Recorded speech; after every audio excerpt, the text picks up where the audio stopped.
Ju përshëndes nderuar teleshikues, nisim kështu së bashku News 24 fundjavë dhe ditën e sotme do të shndrojmë së bashku deri në orën 12. Unë kam kënaqësinë në fakt të ftuarin që kam në pjesë të parë të programit, ka spikatur faktën në veshin tim në një moment gjatë protestës organizuar nga Shqipëria Bëhet, aty ku bëri një deklaratë për sa i përket babait të tij. Ka ardhur nga Italia në Shqipëri për të kujdesur për shëndetin e tij dhe jo vetëm për të marrë pjesë edhe në protestë dhe gjithçka tjetër. Arjansin, përse vjen? Përshëndetje. Realisht, atë ditë që dolët në protest dhe deklaruat për babain tuaj, i cili për momentin ka vështirësi shëndetësore, ju ndërkohë keni emigruar drejt Italisë dhe të vish në Shqipëri, të duash të zgjidhësh problemin shëndetësor, jo për kapriço, jo për qef, po për hall, është një tjetër problematik. Do doja që ta nisja zanafillën fillimisht tek familja juaj. Familja ime në Itali apo këtu? Familja juaj këtu. Okej, unë kam prindrit këtu. Dhe ne jemi larguar, ka shumë vite që jemi larguar nga Shqipëria, ka 30 vjet që jemi larguar, po kujdesemi gjithmonë nga ana shëndetësore, sepse i kemi pajisur me dokumenta, që shumicën e vizitave i bëjnë në Itali prindrit tanë. I referohemi Korçës, a? Po, pra, spitalit të Korçës.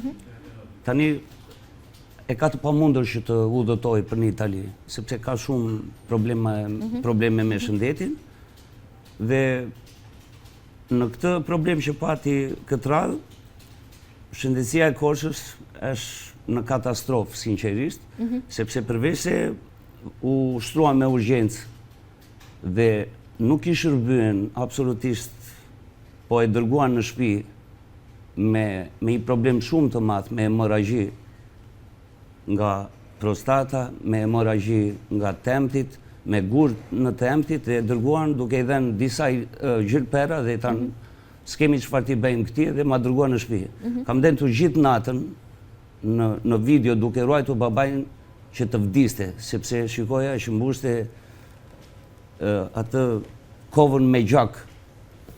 Dhe në atë moment reagova me një video.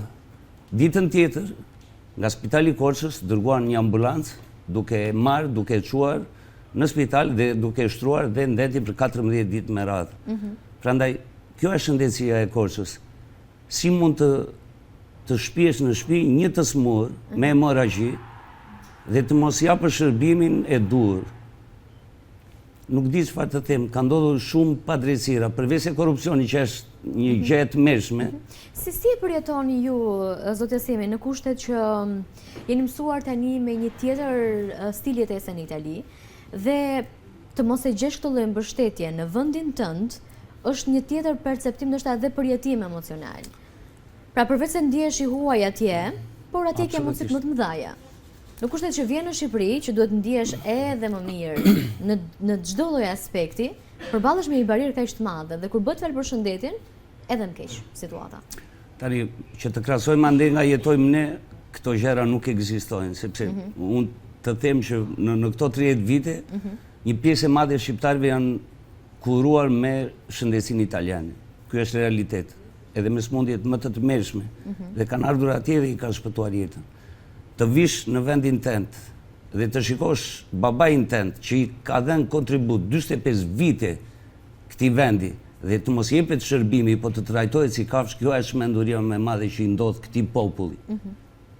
Ky është realiteti. Cilat janë përjetimet e tuaja të përditshme që mund t'i ndajmë së bashku në këtë transmetim të drejtë për drejtë? Të përditshme këtu? Për sa i përket përjetimeve që keni hasur në këtë moment, me këtë vështirësi, po edhe shumë të tjera. Ju ndjeni i huaj.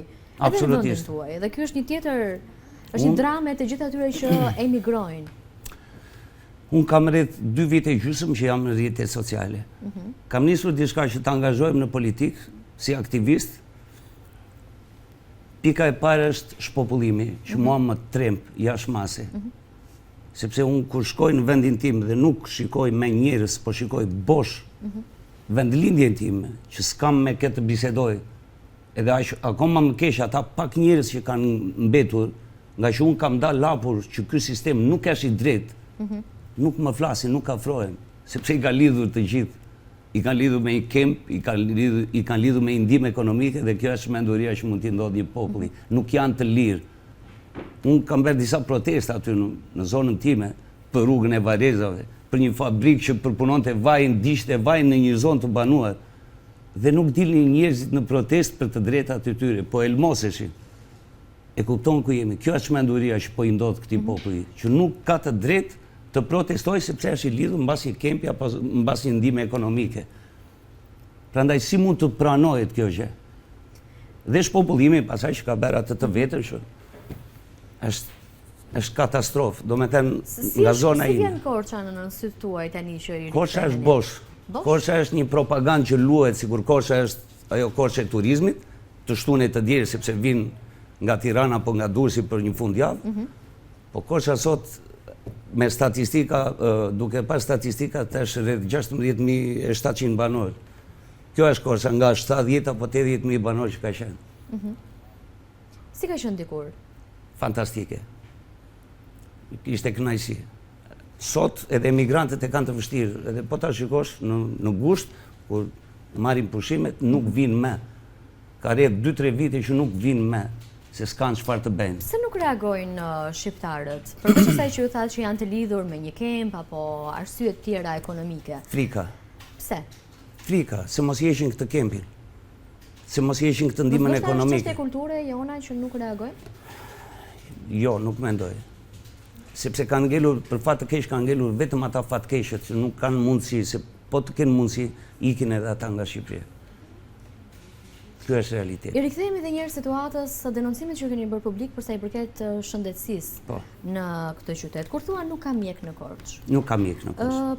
Për çfarë keni fjalën konkretisht? Për mungesë specialistësh, për neglizhencë nga ana e tyre apo për nuk ka specialistë sepse kanë ikur.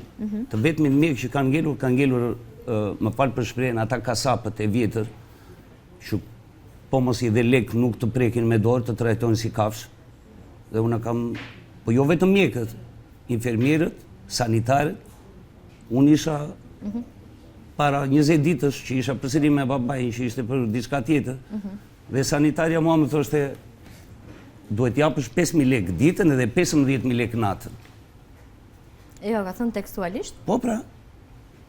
Dhe unë i thash, nuk ke frikë, me që unë jam në rrjetet sociale, nuk ke frikë, i thash, që unë mund të publikoj, nuk më intereson ata, unë kam deputetën.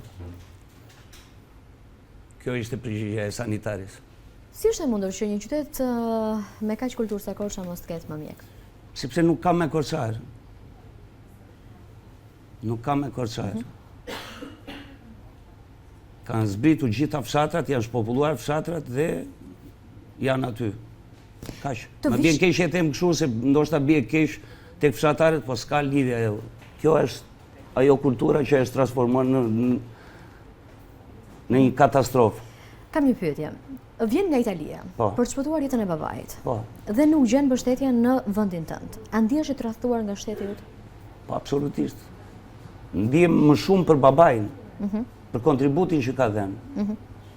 Kupton, sepse edhe ne nuk jemi pak, se edhe ne japim kontributin ton, se po mos ishte diaspora. Unë t'jesh e sigur që këtu do ishin njerëzit në katastrofë, se nuk mund të rosh ti me 200.000 lekë, me 150.000 lekë pension, ka kempe me 80.000 lekë. Unë publikova një video me një vajzë që është me smundjen e epilepsisë. Merë 90.000 lekë kempe, 49.000 lekë ndihmë ekonomike. Më thuaj ti ku është minimumi jetik. Këtu 80% të popullsisë nuk kanë minimumin jetik. Janë në varfëri totale dhe falë diasporës që rojnë këta njerëz. Cili ka qenë për shembull kontributi juaj ndër vite për të kuptuar? Në të gjitha mënyrët. Nga ana ekonomike, shëndetësore, të gjitha. Pa përjashtim. Po mos ishte diaspora, këta njerëz do ishin në katastrofë. Edhe nga do njerë them, këto remitanca, më mirë ti presësh njerë që të vuajnë, që të ngrenë zerin, sepse po flenë gjumë. A është zgjidhje kjo? Absolutisht. Po, e din këta zotrin që ne jemi një popull që nuk e braktisim nënën e babajnë, jemi një popull që i duam gjithmonë dhe do t'i respektojmë deri ditën e fundit, sepse kështu jemi gatuar, dhe këta nuk e vënë atë ujë në zjarë si që themin nga Korça. Cilat janë kërkesat tuaja kryesore?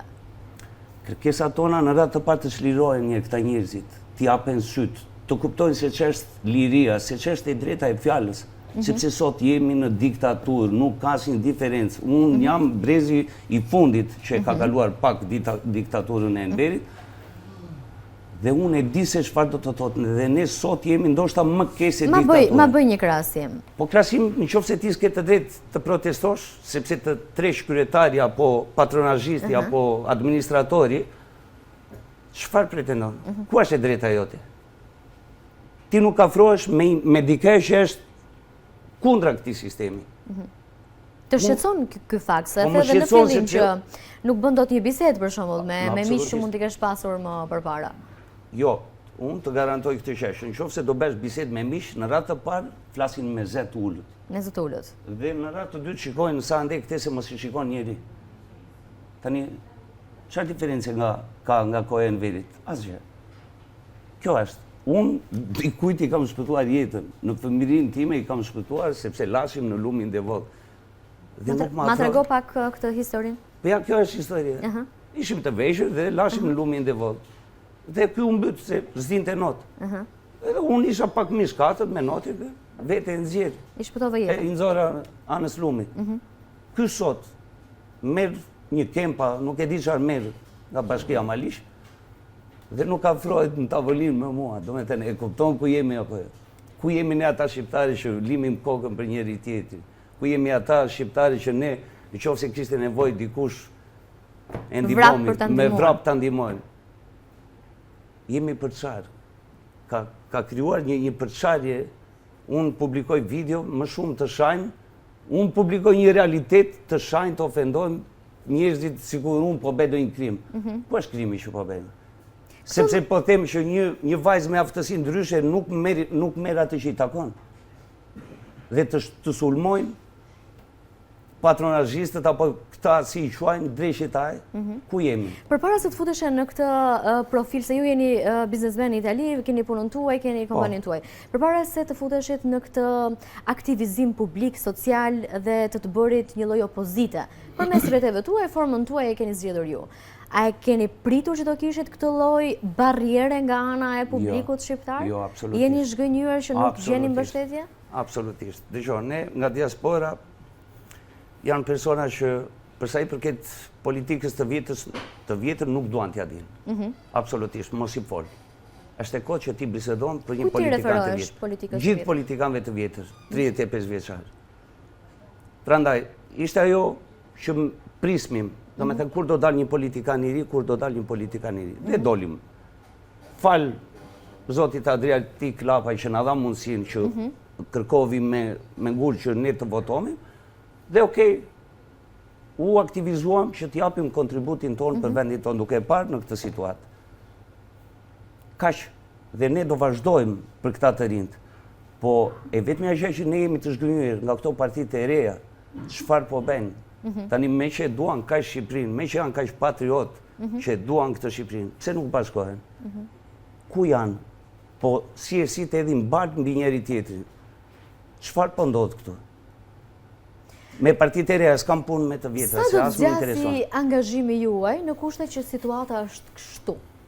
Pa mbështetje, pa përkrahje, pa suport të përditshëm? Përkrahjen ne e kemi vetë. Ne jemi 1.800.000 pasaporta në diasporë, që kështu nuk jemi pak. Jemi më shumë se këtu. Sa vështirë është mobilizohet edhe diaspora? Pra nuk është se vetëm brenda territorit shqiptar ka probleme me bashkimin dhe reagimin, edhe diaspora, se vota e diasporës reagoi, kam përshtypjen. Absolutisht. Po unë nuk i besoj zgjedhjeve të 11 majit. Absolutisht. Sepse isha edhe në zgjedhje këtu, u angazhova edhe duke ruajtur edhe votën e diasporës, isha vëzhgues, dhe nuk ishte ajo votë e diasporës. Me të drejtë, sepse ju i keni parë takimet që ka bërë zoti Adriatik Lapaj në diasporë, se sa njerëz se ndiqnin. Prandaj, ato zgjedhje nuk mund të jenë të vlefshme nëse ti i ke lidhur me kempe, dërgon. Më ka ndodhur edhe në diasporë, më ka ndodhur që sepse u angazhova duke regjistruar, sepse shteti jon nuk na dha mundësinë. Ishte shumë e vështirë për të regjistruar, për të votuar. Tepër e vështirë. Më ka ndodhur që më kanë ardhur njerëz sepse dikush i kishte premtuar një certifikat pronësie. Do me thënë, unë u angazhova me miqtë e mi duke hapur një zyrë për të regjistruar njerëzit sepse e kishin të vështirë, dhe mua më vjen një zonjë dhe më thotë, unë nuk do votoja, po më premtuan një legalizim për shtëpinë, tha, dhe duhet të votoj. Këto janë fakte. Në fakt, ndërtuam një lloj perceptimi dhe kemi një lloj perceptimi që diaspora nuk shitet lehtë. Absolutisht. Por çfarë ndodhi? Nuk ka ndodhur diçka gjatë rrugës. Përveç problemit më të madh që nuk erdhi zarfi në destinacion, shumë zarfe, do me thënë ti duhet të vje në Durrës apo duhet të vje... Ti lëm zgjedhjet më njanë, është një diskutim shumë i gjatë. Reagimin publik tani në këtë moment. E ka të pamundur diaspora të reagojë? E ka të... Jo, nuk e ka të pamundur. Diaspora pa angazhohet, duke hapur deg në çdo qytet, të paktën në Itali, Gjermani, me sa kemi informacione. Që kështu nuk e braktis. Në qofse do shikoj një zhgënjim pasaj edhe nga këta të rinjt, atëherë ta dini që diaspora do ta mbyllë edhe për 35 vite të tjera interesimin për politikën shqiptare. Ju vetë personalisht do të bëni opozitën tuaj deri në momentin që? Që të bjerë të çajt ky sistem, të çlirohen edhe këta pak njerëz që kanë mbetur këtu. Sepse është vërtet një katastrofë. Si ke përjetuar ndryshimin e realitetit mes Shqipërisë dhe Italisë, sepse ju riktheni në Shqipëri për të bërë opozitën tuaj pas një qëndrimi të gjatë atje? Absolutisht. Po dhe atje keni pasur vështirësitë tuaja në fillimet tuaja, pa diskutim që çdo emigrant. Të gjithë emigrantët, prandaj them që janë të ndershëm, sepse fundit ja kanë dalë vetë me shumë sakrifica, duke vajtur një djalë 17 vjeç duke lëshuar në mes të rrugëve të Evropës dhe t'ja dalë, kjo është një sakrificë shumë e madhe, duke fjetur për jashta, duke pasur probleme nga të gjitha. Dhe ja kanë dalë. Ja kanë dalë sepse ne na kanë sakrifikuar me pak fjalë. Ne nuk kemi bërë atë jetën që duhet të bënte një adoleshent, që duhet të bëjë ta shijoj jetën e adoleshentit. Unë kam vajtur në Itali dhe kam nisur direkt me kovat me llaç, duke lëshuar në 4-5, duke u shkatruar nga ana shëndetësore. Kupton, kjo është ajo që kemi kaluar ne. Po çfarë ndodhte? Ne duhet të punonin për të paguar qiran, për të ushqyer veten dhe për të ushqyer edhe prindit tan. Sepse diaspora ka 35 vjet që kontribon në këtë vend dhe ne sot na quajnë të huaj. Padresia ajo që unë urej sinqerisht, të vi këtu të më thonë ma iko re Pepino, apo t'i thonë ati tjetit iko Jorgo, ku je mo zotri? Pa e kupton ti që këtë rini ti e ke shfrytëzuar deri në palcë. Ha e kupton se qarë kanë krijuar këta, që ne nuk jemi askushi, edhe që jemi persone që kemi mbajtur gjallë ekonominë shqiptare.